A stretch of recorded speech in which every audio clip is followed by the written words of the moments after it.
So good afternoon, guys. We are out here on the road again. We have come out to 21 miles. We are just adjacent to I-5 and an old 99 highway is where we're at. We've got a few lines running next to I-5. I'm going to try to aim them up over these low trees here.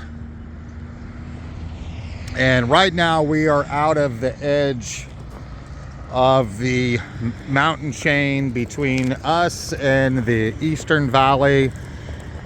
This is the last section of anomalies we have to go through, so this is the next jump. We're actually in a geologic break here that the country rock here has changed from the greenstone, which is over on my side of the valley, which is very highly mineralized, and we are into more valley drainage that is eroded basalt.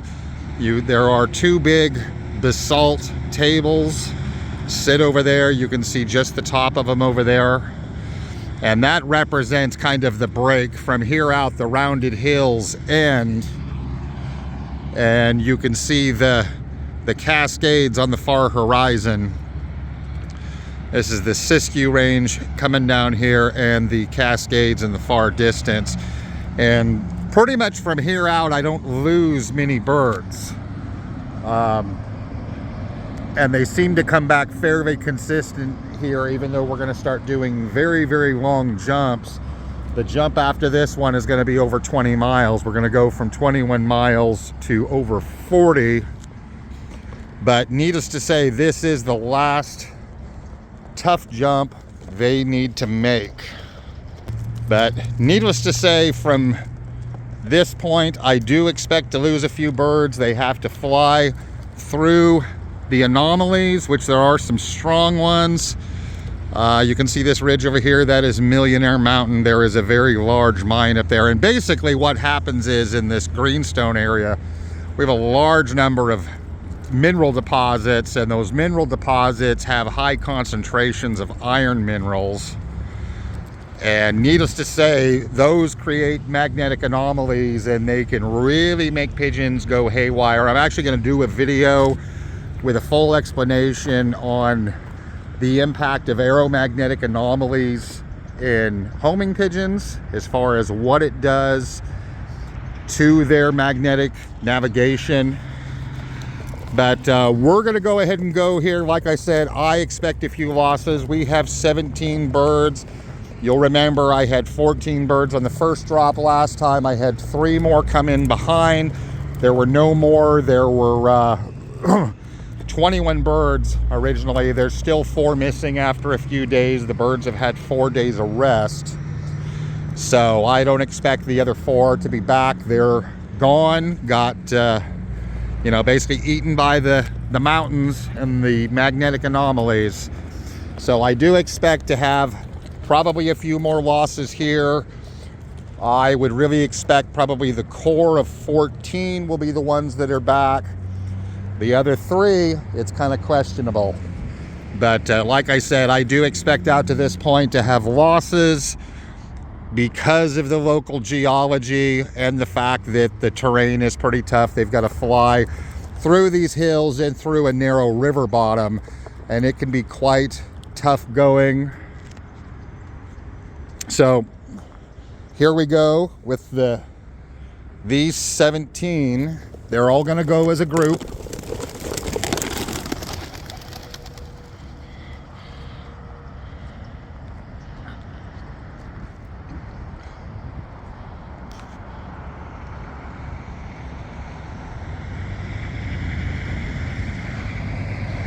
They got up over the lines.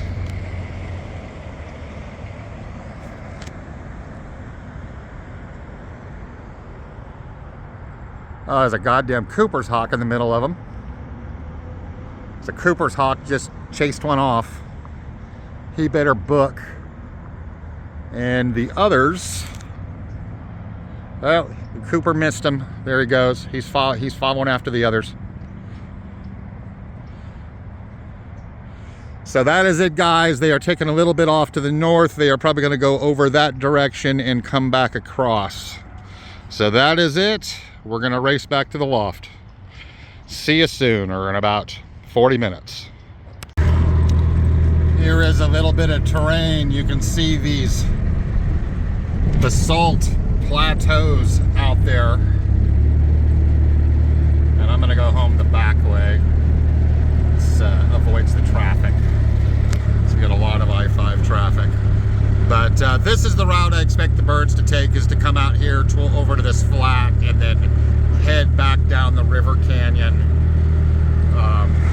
And that's basically where we're going. We're going to be going down there through the hills and pretty much following the route they're probably going to follow, would be my guess, or at least that's what we think local pigeons do, is basically follow I-5 and the river. So we're going to come down here out of this area in this flat, and then we're going to head west.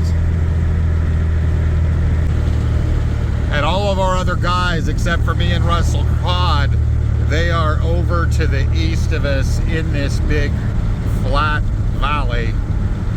So they don't have to, you know, they jibe us pretty good, but they don't have to deal with what we're getting ready to deal with here, as far as anomalies and hills and this little tight river bottom.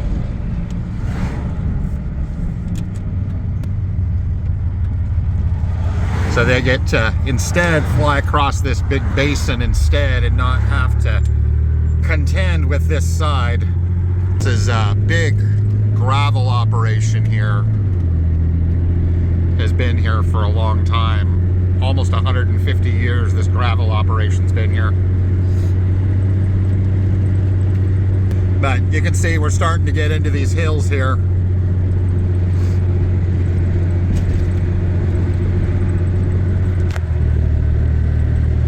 And this whole area here is very, very mineralized. This used to be called Willow Springs here, where we tossed, and it was a famous mining area here in the area that we're getting into.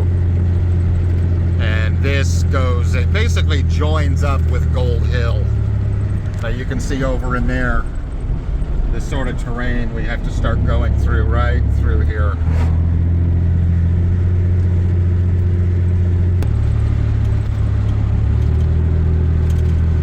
So all these little rounded hills with these brushy oaks, these are all very, very mineralized and are basically in a eroding state of geology. That's why they're rounded off.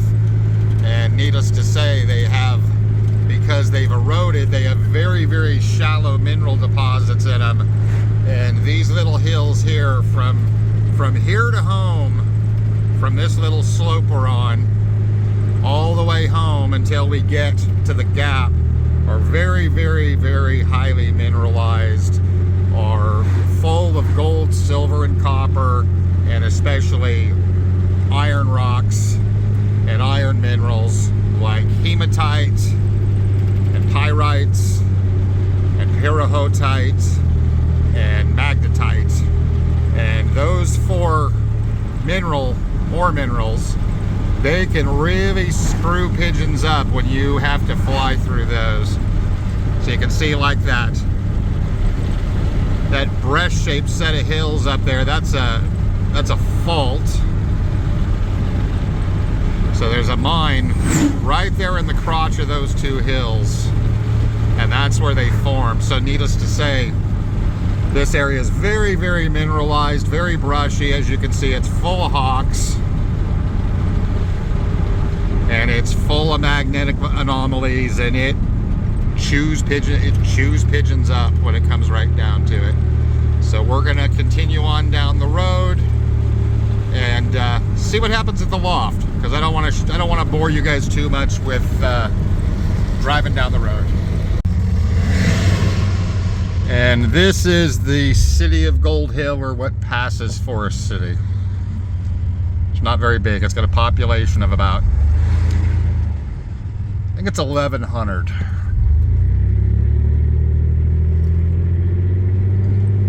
this was established as a mining town back in the mid-1850s, about 1856, 1857.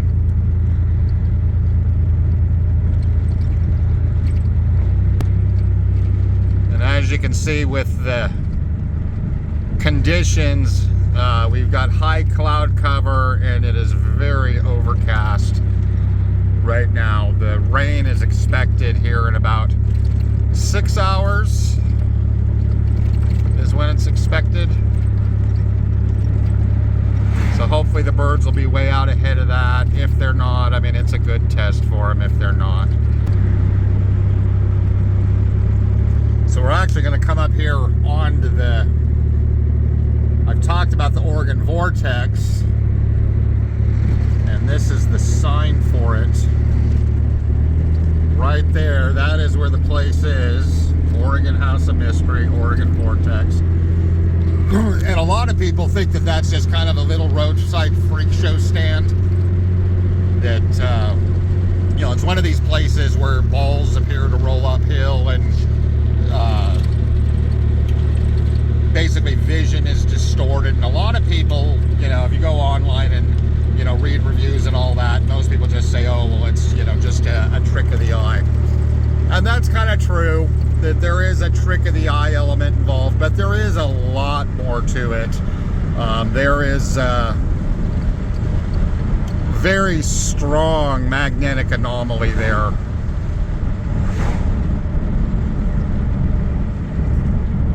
And that's part of why that goes on there. So, I mean, it technically is a very mysterious little place.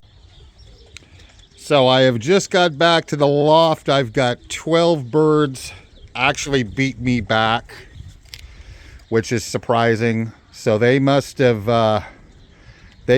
booked after that Cooper got after him. I mean, even though it's, you know, pretty long drive for me, like I said, it's about 40 minutes, but that's really good time going through the hills through there for just being able to complete that, you know, and going through the back end of the anomalies the first time. They're not even eating too fast. They're hungry, but they're not speed eating. And like I said, they were here waiting for me. So it looks like I'm missing, I think it's a blue check splash is still out. There is 2 blue checks still out, I think. The mealy. And probably another blue bar. So, pretty good toss. And like I said, conditions are not perfect. It is very overcast. We have a lot of cloud cover. There was a little bit of a headwind on them. And we'll see what happens on the rest. I suspect this was probably mostly a 1 drop. When I got back here, there was one of these grizzles was sitting up here on the roof. But other than that, really good result. Really happy with that toss. Hopefully the other 5 will come in, but we'll see. Like I said, we're in the hills and going through the tail end of those anomalies. You know, it can be tough. I'll be happy getting having 14 or 15 back of the 17. And some of the birds, like I said, that before that were late on the last time, those 3 birds that were behind that first drop, they're not here. So that's not surprising. I think there's a blue check white wing missing out of this also. That bird has been a little bit slower. So I think we pretty much have, well, no, I take that back. The blue check white wing is here. So 2 blue check selfs, a blue check splash, and looks like 1 blue bar. I think it is a blue bar hen with a frill. She's a little slower, and I think that is everybody accounted for apart from those birds. So we're going to watch for a bit and see what happens on the rest. So it's been about 3 hours since release and quite a while since that drop, and nobody else back yet. I suspect the birds that are out, if they return, they're going to be later. They may not come through today. Like I've said in the past, going through the chain of hills and the anomalies, it's tough, and it definitely gets rid of the birds that just can't cut it. But here in a few weeks, if not sooner, we're going to be doing some short training races here locally, which we have not done before this late in the year. So it's going to be conditions like this with a lot of overcast and risk of rain and stuff like that. So that's a lot of the reason of training this late, but also need to get the birds over the Cascades before winter. That's going to happen. That's going to happen here within the next week. They're going to be over the Cascades. The next toss is going to be Immigrant Lake. That's 43 miles. That's double the distance of today. And after that, we're going to cross over the Cascades. We're going to go about where I've tossed in the past from Immigrant Lake. The next jump to the top of the Cascades is only 7 miles, but I'm going to go ahead and go past that. I'm going to go ahead and go out at about another 20. And that's going to put us on the other side of the Cascades, and it's going to put us in striking distance of Keno, which is where our first training race is going to be here soon. So I think the birds that are left are going to be pretty reliable from here out. In my experience, I don't lose too many crossing over. But I don't know if you can see on the video, it's starting to rain. The rain has come early, so that's bad news for the birds still missing. That can make it tougher. There are rainstorms moving in with all this cloud cover. Could just be showers, but it's going to make it tougher on them, the ones that are still out. But that is it, guys. Thanks for watching. I will see you next time. Probably next time from Immigrant Lake here in a few days, once these birds have a bit of a rest. They were fast enough today that I think they can get by with about 2 days, since they were only on the wing about an hour. So I think 2 days rest is plenty. I'm going to aim for Saturday morning going to Immigrant.